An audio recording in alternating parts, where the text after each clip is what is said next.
मंडळी, सोडा आणि पाण्याचा वापर न करता ही कुरकुरीत कांदा भजी पावसाळ्यामध्ये एकदा नक्की ट्राय करा. त्यासाठी 8 ते 9 कांदे उभे चिरून 1 चमचा मीठ घालून कांदे पाणी सुटेपर्यंत व्यवस्थित मिक्स करून घेतले.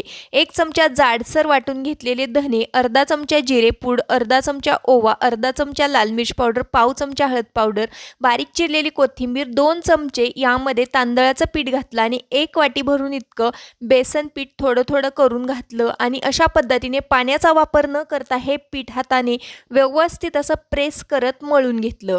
जसं जसं आपण हे पीठ व्यवस्थित मळत जाऊ तसं तसं कांद्यामुळे या मिश्रणाला पाणी सुटत जातं आणि त्याच पद्धतीने आपल्याला यामध्ये पीठ ॲड करत जायचं आहे.